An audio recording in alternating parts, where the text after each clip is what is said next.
I'm Keith Bailey. This is my lovely wife, Georgianne Bailey. We met at this church. That was when our sound booth was elevated above where you entered the sanctuary, and I would come in early and start to get things set up. She would come in before the service started and go get a seat. And so when the service was over, she would greet a couple people and she would go, and then I would finish up my work, and then I would come downstairs and she would be gone by then. So for about 2 years this went on, and I saw the top of her head, and that's all. But then we had come and go service where we talked a little bit, and then later on there was a youth event that we were both at, and one of our friends, looking at both of us talking together, it's like, wait a minute, you two maybe should... It became a mission of ours. We were in our 40s and not in our 20s, so we're going to make sure that we're very much on the same page here. So we sat in the church parking lot for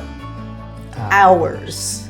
Absolute hours, going over kind of like what we would and would not tolerate. We had learned, both of us separately, that we needed to keep God in our life first. We were both at different places in our relationship to God, but we were both getting to the point where we had individually said, okay, we need to put you first, God. One of the things that were important was praying together. So we kind of came into the relationship with something we felt it was very important that we didn't necessarily do in previous relationships. The repetition of continuing to even read scriptures together and pray together has helped us to continually recenter us,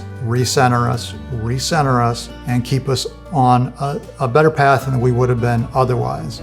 You keep praying together all the time. It's going to keep you centered on Christ. When you hear somebody else's prayer, it just kind of brings you closer and closer. You better understand the things that are more pressing on their hearts. That's just another building block on making the relationship stronger. And so we just have developed a greater faith through that in God, of course, but also in each other, in our relationship.